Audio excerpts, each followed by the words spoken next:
Locked On Podcast Network, your team every day. This is Mission Control, Houston. Ignition sequence start. I've been preparing for this all my life.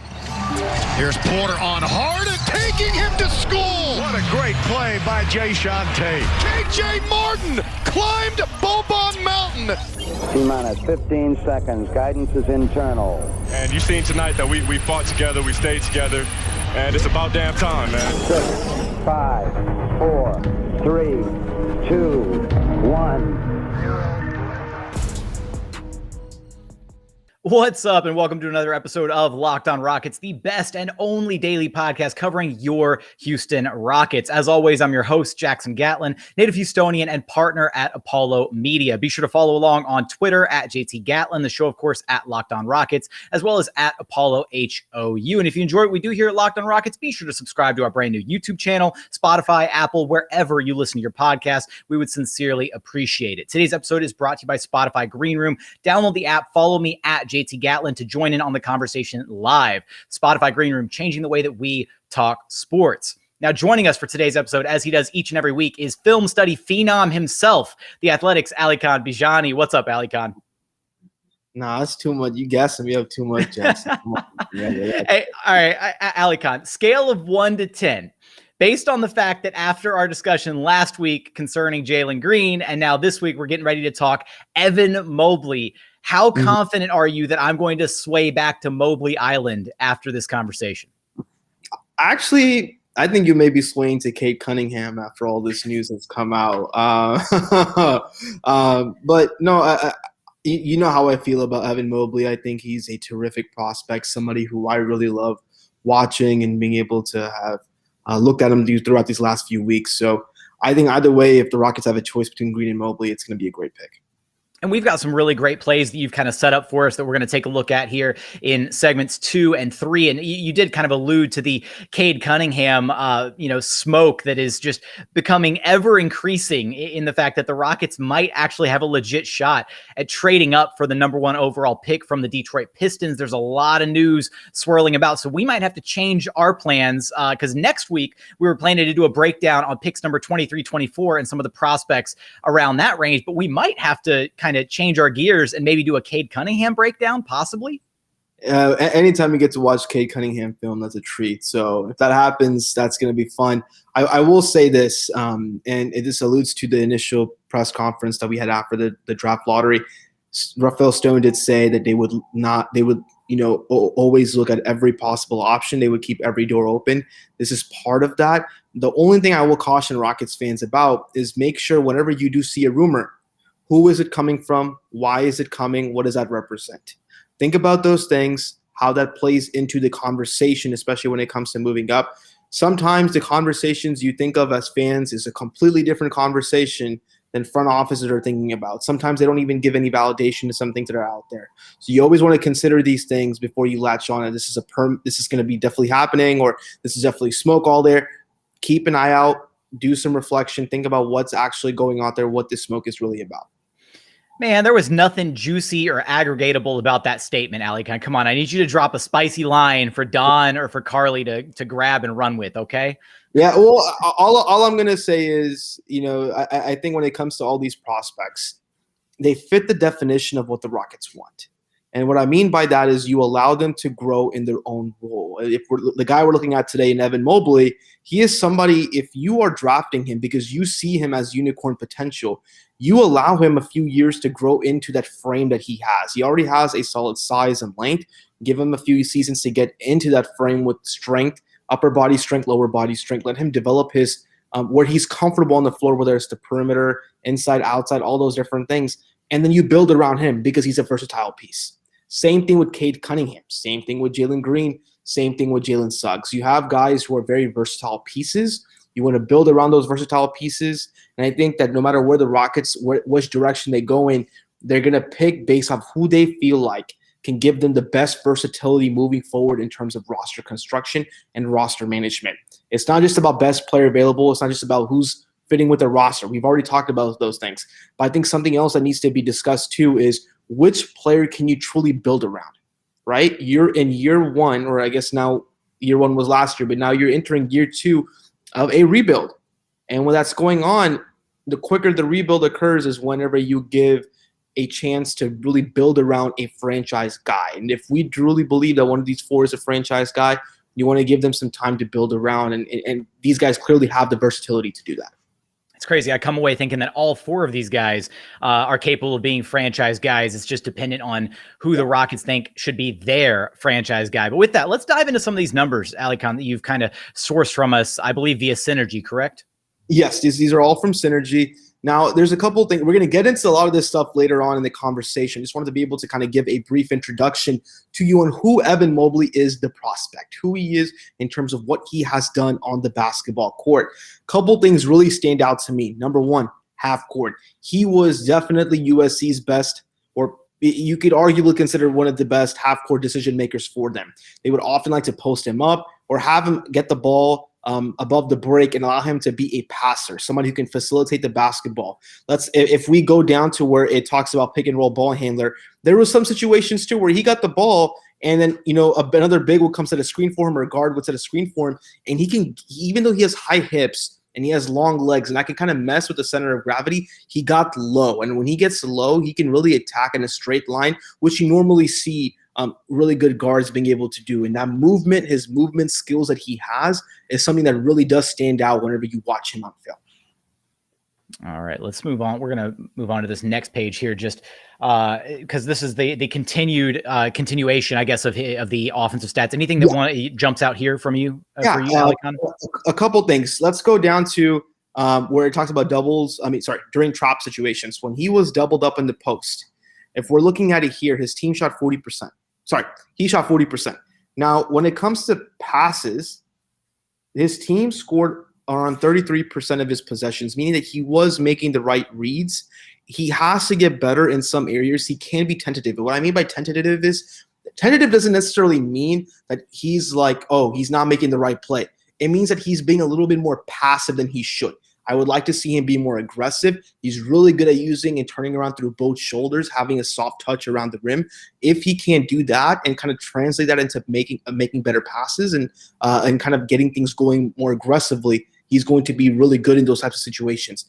We like to look at it in terms of the Rockets offense, the 5-out offense, when you run a screen and you kind of go inside or do pick and pop. If he's in this Rockets offense, he can do a simple a slip and kind of do a seal play where he seals inside the baseline and goes over either shoulder and scores with either hand. He has the ability to do all of that. The second thing I want to point out, Rick, really quickly is that top table. It talks about his offense, including the passes. Let's look at him in post-ups. This is a clip that we're going to be seeing later on when it comes to his ability to pass the basketball.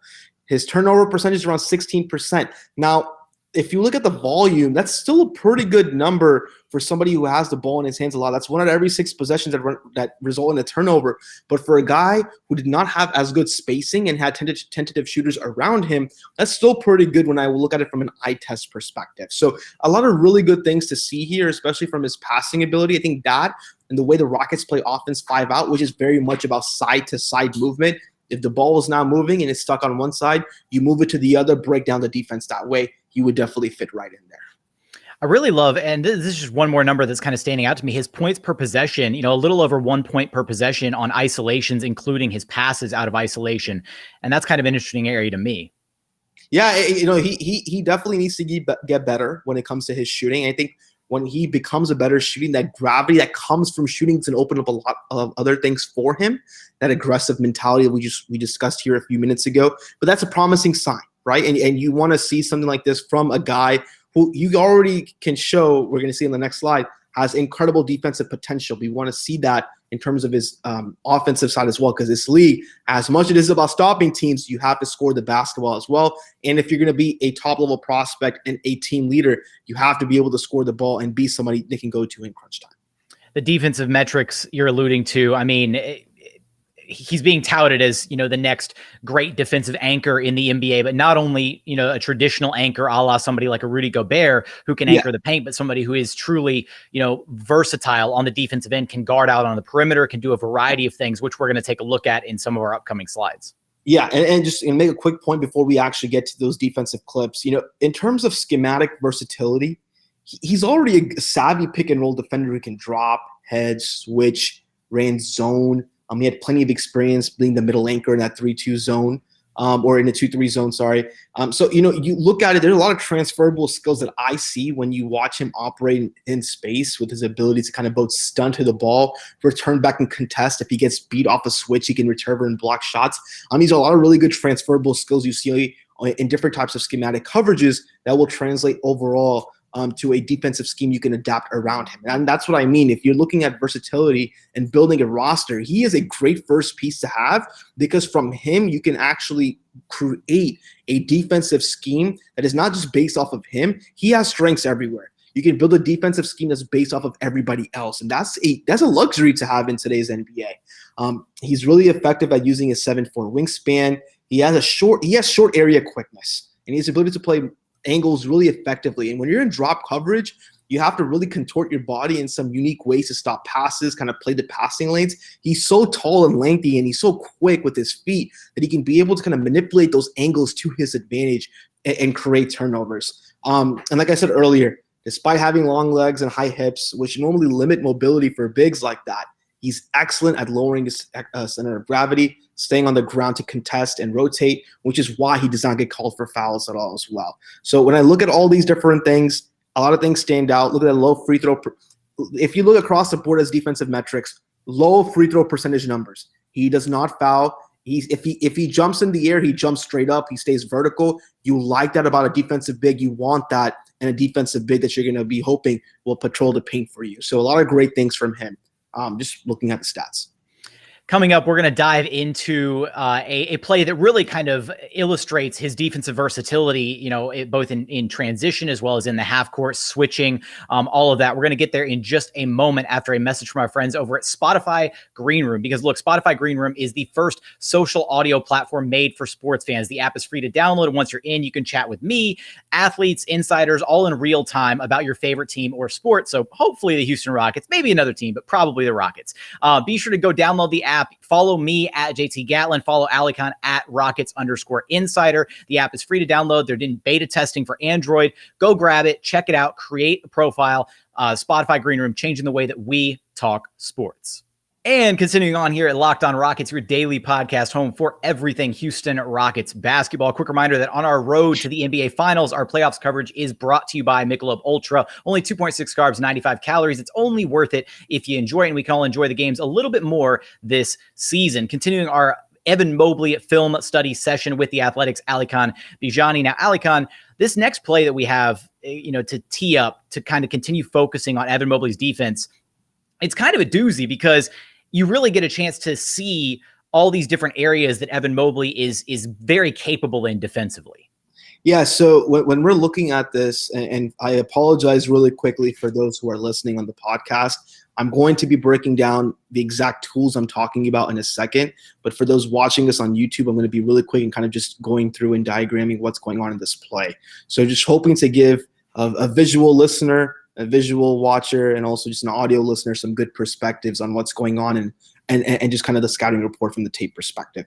Now, when we're looking at the clip here for our audio listeners, what you're supposed to be saying or just visualize is you're just derailing the whole thing. No, it's okay. Like, we can still describe that. You know what we need to do, Alykhan? We need to do our best Craig Ackerman impersonation and be the best radio play-by-play guys we can right now. Okay, we need to illustrate this for the listener. Team, America's team, Houston Rockets. I mean, that's a call I've heard my entire life. Okay, anyway, sorry. But just derailing even more there. But what I'm trying to say is essentially what this possession was. Mobley gets back early in transition. He goes back, he taps the paint, he touches the paint. He sets up that, hey, this is where I'm going to be controlling.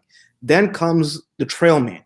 He steps up, picks up the ball, gets into a switch. The ball handler's like, ooh, I got a big on me. That's easy. That's barbecue chicken for me. Well, you know what? He can't get passed by him. He does it.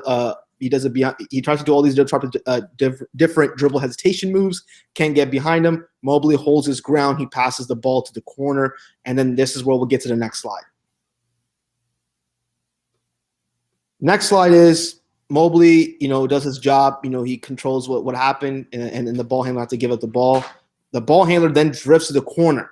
Why does he drift to the corner? He does that just so he's able to isolate even more effectively and have a little bit more space to attack either baseline with his quickness or kind of get back into the middle of the floor and draw in other defenders. That's ideally what he's thinking about at that point in time. So Mobley is then on him again because the switch has still occurred. The ball handler gets the ball back in the corner, tries to attack. Mobley holds his ground, moves his feet effectively. You can see him get to a lower center of gravity and blocks a shot essentially for the ball handler. So all in all, the biggest thing for me when it comes to Evan Mobley is that he's quick enough to stay with guards. He can play against wings and he can defend bigs. Essentially, you can have him defend 1 through 5. You can play a defense, which the Rockets have, called a 55 defense. What does 55 mean? It's essentially what's in the name. 5 and 5, 5 by 5. You switch everything. And so in this case, when it comes to Evan Mobley, if you can have him defend all those different things, you can have him play alongside Christian Wood. You can have him play alongside Jae'Sean Tate, other guys as well, if they're going to be in those types of lineups and situations to do so. However, I like him in drop coverage. I think he's an excellent rim protector, and we're going to kind of discuss some of those things. But I do want to make a point because I just mentioned Christian Wood, Jackson. We talked about all the time during the season. What is Christian Wood's biggest strength, do you think, Jackson? His ability to be – are we talking just defensively? Defensively. What do you think his biggest strength is? I think his biggest strength is to be a weak side rim protector. I would fully agree with you. And I think a common misconception that is discussed among fans on Twitter and other places is Christian Wood's strength being primarily a switch defender. I'm not going to say that I completely disagree with that, but I think Wood is making strides as a drop coverage big. He's learning how to patrol the paint. And before his injuries and before the PJ Tucker trade, the Rockets were best defensively as a team when they had Wood at the 5 and had Tate or Tucker at the 4, and they were switching everything, but they were also employing their base drop coverage defense, right? They had Wood kind of controlling the paint. They were forcing him to become a communicator. Tucker was also communicating from the weak side, but Christian Wood was learning. He was getting better at communicating, calling out different coverages and things like that. With Wood, you can play him at either the 4 or the 5 position. Then you bring in Mobley. If you bring in Mobley, his switchability would make him a good fit with Christian Wood rather than a duplicate. I don't like when people say, oh, you're drafting Mobley, we can't draft him because we already have Christian Wood. No, that's nonsense. They're not the same player. They have different skills, different sets. Just because you think they play the same position, they could both be interchangeable. If you go back and listen to Rafael Stone's press conference, you go back and listen to Stephen Silas all season, what is the one word they use to describe Christian Wood? Optionality. Yeah, optionality, versatility. It's all about that. And when it comes to the type of defense they want to play, they're going to have either of them in the 4 or 5 role. We saw Christian Wood start off defending bigs, kind of being back there in drop coverage. And at the end of the season, he was playing the weak side because they had Kelly Olynyk go against bigger types of players. I don't think that Mobley is a good enough player yet to be able to defend against the Jokic's and the Embiids of the world who are powerful, much stronger, and can defend in the post. But, that gives you options to be able to do different types of things defensively. After the Olynyk trade, like I said, Wood defended power forwards and played on the weak side as a perimeter defender. And Mobley, it just has to grow with his size and into his frame, that upper body strength, that lower body strength that we talked about. And just he has to be able to do that without giving up leverage and requiring hard double teams. If he can do that, he can be serviceable, and those guys can kind of go back and forth. We're seeing already Christian Wood really work hard on, from what I understand, he's been really working hard on growing in terms of his strength at his core to be able to defend these bigger types of players. He is versatile, but adding more muscle is really going to help him, not only with his injuries, but being able to defend bigger players in the post, no matter which way they draft. And so that's been good and encouraging to hear if you're a Rockets fan, to see that Christian Wood has been doing those things. One thing that I really think helped Mobley in terms of defending bigs, and it kind of just alludes back to my point of the importance of him becoming a better post-up defender, is that he only allowed 0.57 points per possession on post-ups against bigs last year in college basketball. He has an important skill in that he has the ability to contest and change shots to the rim without leaving the floor, and he's excellent at avoiding fouls. But bigs in the NBA, they're so good with their high release points. How are you really going to be able to stop them? You have to be able to get them away from their spots. Use your strength to push them away from the preferred spots in the post. He has to get better than that. And I think when we're looking at this play in particular, he's going to struggle, I think, in some areas. And where I think he's going to struggle the most is his ability to be able to defend quicker guards and then stronger wings and bigs. So he's slowly grown into his ideal. He'll slowly grow into the ideal weight that we talked about. But a big can easily dip his shoulder into him and move him 2 feet away and kind of force Mobley to contest with his length. That's, like I said earlier, it's not going to work in the NBA. You have to be able to be much better than that. He is much better when he's isolated on a specific side of the court, which we saw in this example earlier where he's by himself in a very small part of the half court. If he's out and above the break area, he has to be able to move his hips better. He's pretty inconsistent, I would say, still at an early age. He's shown a lot of great flashes, but he's inconsistent there for me to say, oh, right now he's definitely ready to defend 1 to 5 straight up. He has to get better there as well. And then lastly, on the defense, and we'll move into the offense after this, there's a couple things if I could ask him to improve upon besides all those things is that he has to get better with rebounding. That's been a very common knock on his game is the struggles that he's had. Maybe it's unfair to call them struggles, but you'd hope that a guy of his size, who is supposed to be really, protecting the paint at an elite level the way he is, how do you protect the paint, right? How do you have a good defensive possession? You have to finish it off with a defensive rebound. Yes. He has an average rebounding rate if you look at his college basketball rebounding rate, but he likes to high point the ball. What does that mean for those listening? High point is essentially what it sounds like. He likes to use his length and his size to go up and get rebounds. He doesn't box out as often. He does have strong hands, which allow him to get those 50-50 balls. But in the NBA, having strong hands doesn't mean anything. People will fight, they will claw, they will get those offensive rebounds over you. You have to be able to box out. He has to get better at doing that. You can't just rely on your athleticism and your length to be able to get you those rebounds. He has to show consistency or more consistency on that end. That's not just an Evan Mobley problem. That's a problem among a lot of college basketball players who are much taller than their opponents. But in the NBA, that has to change.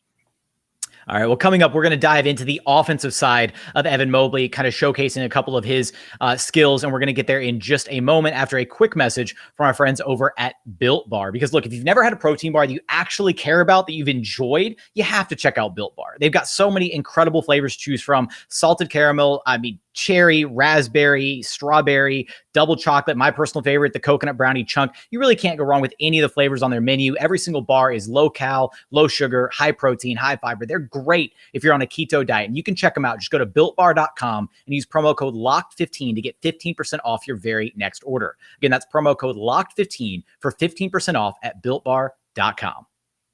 And we got one more message from our friends at betonline.ag, because BetOnline is the fastest and the easiest way to bet on all of your sports action. We've got a few more games of the NBA Finals. I'm not ready to write off Milwaukee quite just yet. So time to throw some money down on the finals if you haven't yet. We've also got MLB at the halfway point right now. So you've still got plenty more baseball to bet on. They've also got UFC, MMA, you name it. They've got it over at BetOnline. So head over there. Don't sit on the sidelines anymore. It's time to get in on the action. You can do that using promo code LOCKEDON to receive a 50% welcome bonus on your very first deposit. Again, that's promo code LOCKEDON for a 50% welcome bonus on your very first deposit. BetOnline, your online sportsbook experts.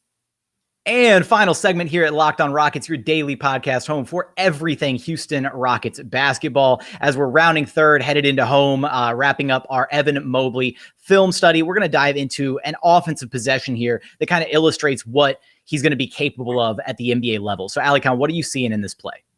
Yeah, be very visual. Don't forget. Essentially, it's a big who manipulates the defense by purposely driving into the double team, spinning back around, and knowing that a shooter now has somebody off of him and locating which specific shooter that is based off the defender that helped and passing to that shooter for an open three. That is a great decision. And he was a great decision maker at USC. He was one of their most trusted passers. They love to be able to use him in terms of that passing role. And I think in terms of the NBA and a Stephen Silas offense, he will be trusted to be able to play dribble handoffs. I think early on, you'll see a lot of that, him in in the Kelly Olynyk role next to Christian Wood, where Christian Wood is going to be somebody who will always be the roll man. He's going to be that vertical threat. that means that Mobley will have to play off the ball. He has to shoot the three ball effectively. But when it comes to a guy like Mobley who can pass the ball, that allows you to be able to move from side to side, play 5 out, do those different things. And so that really does stand out to me. There's a couple different areas before we wrap up that I want to point out when it comes to Evan Mobley is transition. Stephen Silas has learned a lot from Don Nelson. One of those things is giving players the ability to bring the basketball up in transition no matter which position they play. Mobley will probably have his hands on a lot of the balls that come on rebounds, and he'll be able to bring it up in transition and kind of get the Nobody's putting hands on balls on this podcast, okay, Alykhan? Stop it. No, but to your point, as we're derailing the show, which is bound to happen when we get together, I mean, Christian Wood brought the ball up his fair share this past season, right? And it was really beautiful to see him walk. And there were possessions where he walked straight into some 3-pointers, just pull up threes, or walks right up into almost a dribble handoff set. Like, it was really great to see Christian Wood and how free flowing that offense was. And they're gonna ask him relatively early in his career if he comes here, take those threes. Create the gravity for yourself. Take those threes. Get that on the scouting report. I think early on, Mobley's still not going to be comfortable taking those threes in game action. He's probably going to want to dip his shoulder, drive vertical in a straight line, and get to the rim. But he can do that. Like I said, he has great movement ability. We don't have the ability to show you the video just due to copyright restrictions. But, man, this guy, if you watch him, his ability to kind of use dribble hesitation moves, get low, get past big defenders. I mean, it's pretty sensational. I think the best way I like to describe him is that he's more so like a wing than he is a center, right? And I'm not saying he's not a center. You're going to obviously have him play the 4 or the 5, but he can be like he's a big wing. He is more than a center at this point to me. He's a supersized wing that is going to play the 5, but has ball handling capabilities, and right. If he were 4 or 5 inches shorter, he'd be a big wing, and that's it. Yeah. But he happens to be over 7 feet tall. So yeah, and that's not to say he's not going to play the 4 or the 5. He will, just like how Giannis plays the 5. And there we go. I give every freaking episode a comparison that people take advantage of. Evan Mobley is not Giannis. Evan Mobley is the next Giannis. Aggregators, take note. Stop it. But just my last point on all of this, and I'll wrap up. In the Rockets offense, the big plays a couple different areas in a 5-out setting. They'll play in the corner. When they play in the corner, it's to be able to take away the opposing big from the paint, draw him away. Mobley will obviously play in that role with Christian Wood as a rim threat. He has to be able to shoot the ball effectively. They'll play in the slot. If that happens, he's going to be able to execute dribble handoffs, slash inside for offensive rebounds, which he's really good at getting offensive rebounds, and also just being able to kind of, shoot the basketball, become a good slot 3-point shooter. Lastly, above the break, kind of doing the different things he wants to do, faking slips, going in, playing pick and roll, playing spread pick and roll. I mean, he's going to be in those 3 areas specifically. He's not going to really – I don't necessarily see a lot where he's not going to be on the perimeter, especially early on. But that's not to say that he's not a good post-up player. He can get there. He will get there. He is somebody who I like because his ability to, like I said, have a soft jumper. He can go over both shoulders, utilize a jump stop to create space. And when you combine that with the soft touch, your field goal percentage will obviously increase over time, more than what it was in college. So based off those different roles, coaches will have to experiment with him at different spots. But his touch, especially with his shooting ability, his mechanics, how pretty good they are for a guy his size, will allow you to be able to showcase him in different areas and see where he's successful. For the Rockets, my last argument that I'm going to do for Jackson to see if he switches over to Mobley Island, he's a good foundation piece. You can have him fit into the definition of the type of player the Rockets want. A player growing into his own body, allowing his development and versatility to dictate how they want to, rebuild moving forward. Allow his talent to supersede everything else. To me, those are honestly the most important reasons to take a guy like Mobley. He's not only somebody you can only rely on the role, but he can be a consistent 3-point shooter over time. He has many different ways of impacting the game without scoring the basketball. Yes, obviously you want a franchise scorer. You could potentially get that with Jalen Green. But having a guy like this who's a great foundation piece who allows you to establish a good core for your group moving forward is something I think the Rockets will have to consider. And This is more so from the Morey era, not necessarily from the Stone era, because we don't know too much about him yet. But based off the Morey era and how well they like to get players who look good in terms of on statistical rankings, Mobley is way up there already. And so I think that has to play a point in the conversation where you look at his ceiling, he potentially has a chance to be a very high ceiling player. Well, first off, Alykhan, it's called the Stone Age, not the Stone Era. Secondly, as enticing as it is, because I had already talked myself into it, is watching like KPJ run some stagger pick and rolls with Evan Mobley and Christian Wood, or potentially pick and roll with Evan Mobley, and then you have Christian Wood spotted up in the corner. If the help defender comes, like all sorts of stuff, right? Like I've envisioned what the offense would look like. I haven't quite caved. I'm still sitting Jalen Green Island, but I will admit Evan Mobley is a very enticing prospect. And ultimately, I want to give a shout out to Zion, who commented on our tweet from earlier today about kind of what his scouting report was. And he mentioned those snug pick and rolls with Mobley and Wood kind of from, just inside the paint. I think that would be phenomenal when you have a guy like Christian Wood who can run that, has a little soft touch floater from the mid range, and then Mobley kind of setting the screen for him. Imagine running that 4-5 pick and roll from an empty corner. Who's going to come over and help on that? I mean, there's so many endless possibilities you have with Mobley, I think, in terms of the offense. It's not just about having a guard who can score. Yes, this is a guards league. I completely agree. However, that being said, a guy like Mobley is so versatile. You can make him what you want to make him as a player. And so from those different points, I really do like, Mobley a lot. And I think I don't think they'll be wrong in either direction if they go Green or Mobley. Well, it's, bad news that we did two of these, one on Jalen Green, one on Evan Mobley, when they're going to trade up and take Cade Cunningham, number 1 overall. But, Alykhan, you know the drill. Let everybody know where to track you down at. You can find me on Twitter at Rockets_insider and YouTube at Rockets Film Room. If you are a fan of the Rockets and you want more draft coverage in terms of who they should pick at the number 2 overall and kind of in more detail into how they would fit into a Rocket system, definitely be following me. Got a surprise for you guys coming up. Surprises from Alykhan are always good, unless he's talking about hands and balls on this podcast. But with that being said, be sure to check out the ultimate mock draft for the Locked On NBA channel coming out soon. We're going to have a gigantic, mock draft in the works. All the hosts, I've taken part in it. It's going to be super fun. Do not want to miss that. But for today's episode, that is going to do it. As always, thank you so much for watching, for listening. We look forward to having you back right here for our very next episode of Locked On Rockets, your daily podcast home for everything Houston Rockets basketball.